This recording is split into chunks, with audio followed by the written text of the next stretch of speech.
안녕하세요. 정신분석이 땐입니다. 비혼의 주의와 해서 같이 공부하고 있는데 오늘은 12장입니다. 변형 이후에 담는 것과 담기는 것에 대해서 같이 공부해 보도록 하겠습니다. 자, 비혼에게 있어서 이 담는 것은 굉장히 중요한 이론이지요. 비혼은 이 담는 것, 담기는 것을 암수, 암컷과 수컷을 상징하는 이 암수 기호를 써서 표현을 했습니다. 이제 암컷의 기호는 담는 것이고 일반적으로 수컷의 기호는 담기는 것입니다. 근데 이게 단순히 성적인 의미만 있는 것은 아닙니다. 이런 어떤 관계를 보여줄 때, 이 기호를 사용하기 위해서 쓰기도 하는데, 이 관계에서는 이제 상생적, 공생적 혹은 기성적 관계를 표현할 때 이 기호를 또 쓰기도 합니다. 이 의미가 담겨져 있는 것이거든요. 우리가 지난 시간에 같이 공부했었죠. 기생적 관계는 서로를 파괴하는 겁니다. 담는 것, 그 분속가나 담기는 것, 내담자의 어떤 정석 이런 것들이 서로를 파괴합니다. 담는 것, 담기는 것, 분속가와 내담자를 서로 파괴하는 걸로 들어가는 걸 이렇게 기성적 관계라고 얘기하고요. 그 다음에 이제 공생적 관계는 서로 이제 공모하는 겁니다.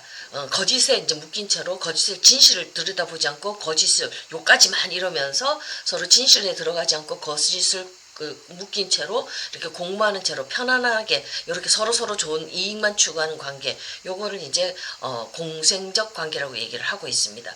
그 다음에 이제 상생적 관계는 처음에는 어렵고 거짓을 포함할 수도 있고 좀 힘들었지만은 그 무의식의 진실을 파헤쳐 들어가면서 서로를 자극해서 파헤쳐 들어가면서 서로가 서로를 성장하는 것, 진실에 다가가는 그런 관계를 상생적 관계라고 이렇게 얘기를 하고 있습니다. 여기서 이제 그 관계를 핵심을 개념을 먼저 설명한 다음에요. 이제 기술 2에는 두 번째 기술 2에는 요거에 대해서 조금 더 기술 2, 3, 4에는 조금 더 구체적으로 설명을 해 들어가고 있습니다.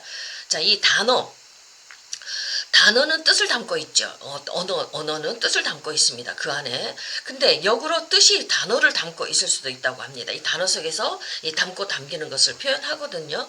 근데 이렇게 이 단어가 이제 뜻을 담기도 하고 또 역으로 뜻이 단어를 담고 있을 수도 있다고 하는데 이 이제 단어가 어떤 정신분석 요소들을 이렇게 지속적인 연합을 묶는 역할을 한다는 겁니다. 우리 공포라든지 분노라든지 어떤 정신분석 상실이라든지 그런 박탈감 이런 정신분석적 요소들이 있잖아요. 이런 것들이 이제 뚝뚝뚝 파편화돼서 떨어져 나간 이 정서적 경험들을 이 단어 같은 것들이 이렇게 묶는 역할을 해준다는 겁니다. 이 단어 안에 모든 것들이 담겨질 수가 있죠.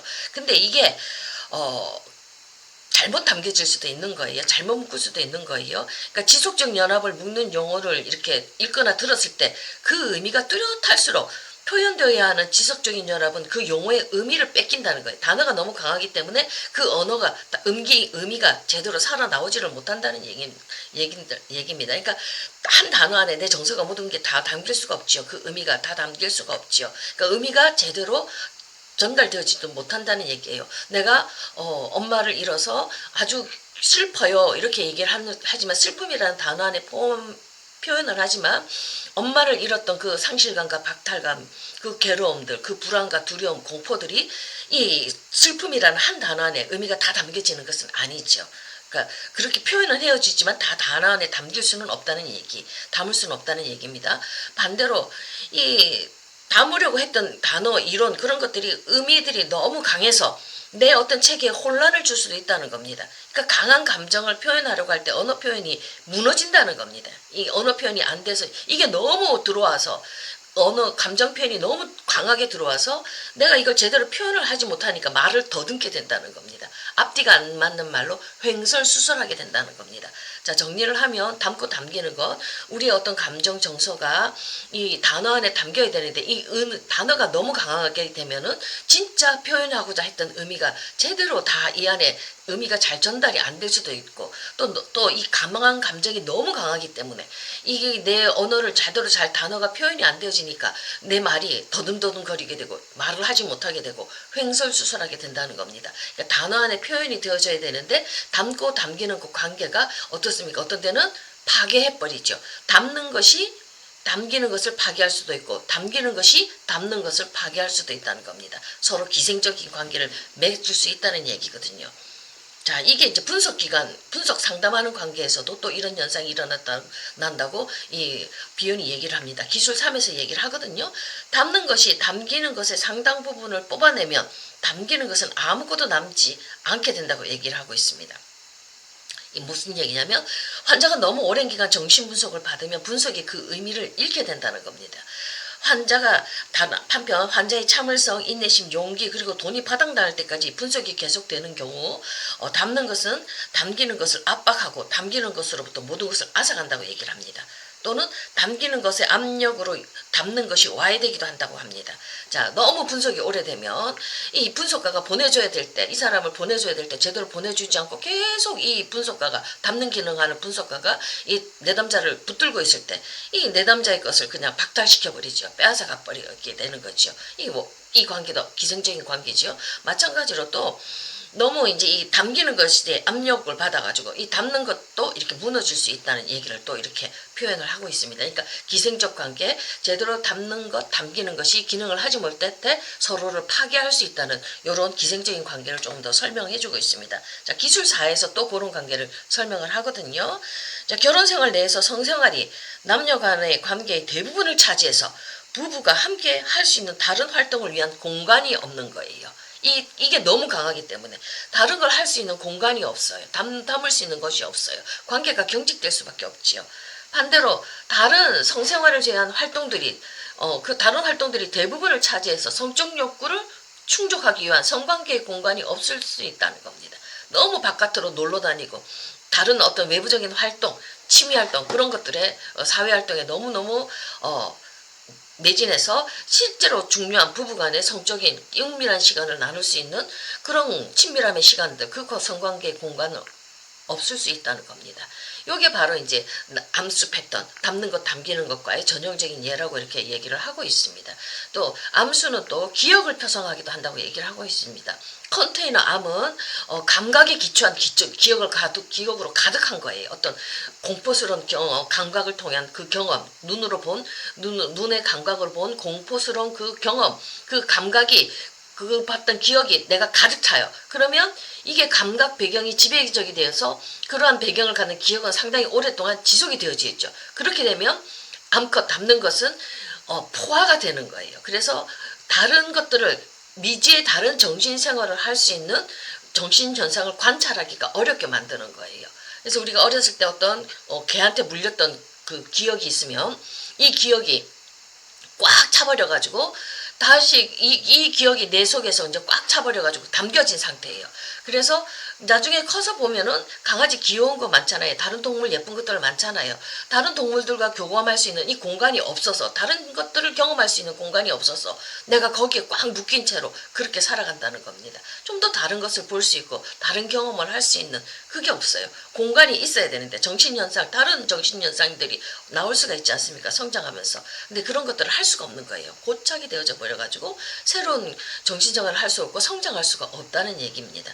근데 이게 남기는 것 안에 모든 것이 그 경험이 기억이 꽉 차서 이런 현상을 만들어낸다고 이렇게 얘기를 하고 있습니다. 그러니까 우리가 이제 내담자를 분석할 때는 이 내담자가 어디에 어떤 경험, 기억에 꽉 차 있는가 그거를 고착된 부분을 분석해내서 그걸 풀어헤쳐주는 것도 너무 중요하겠죠. 자, 그 다음에 이제 이 분석가는 이렇게 기술 5에 또 들어가면 환자가 자신의 뜻을 어떻게 전달해야지 모르고, 그렇죠.